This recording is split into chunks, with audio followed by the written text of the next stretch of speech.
My name is Sizwe, and I'm from the University of Zululand.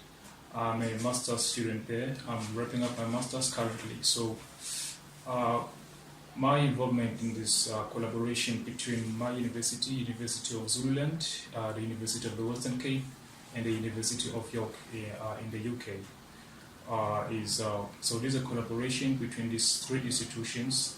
The aim is to build laboratories in both these South African institutions, a nuclear detector laboratory in the Western Cape and in New Zealand. So we went to the UK just a few weeks ago, in 3 weeks, to get training on detectors. As part of the training, when we were still in York, we also worked in the nuclear radiation lab, in the laboratory, where we worked with detectors or radiation detectors.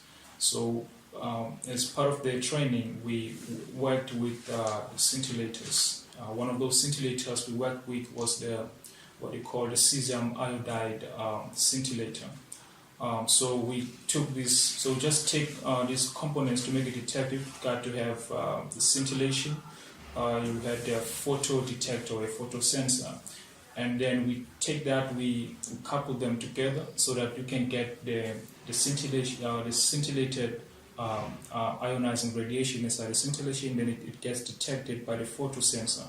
So to get a signal from that, then we had to have a high voltage power supply, and then connect that to the oscilloscope, or you connect it to the what you call the analog to digital converter, so which converts analog signal into digital signal, and then you get the spectrum, which gives you the information about the ionizing radiation.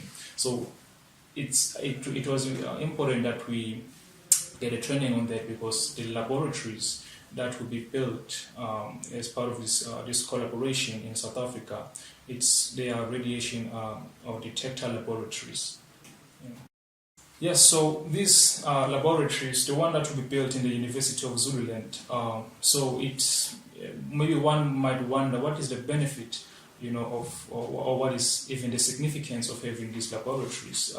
What the work that will be done there, what we must know is that there's what we call background radiation. So there's radiation all over the place.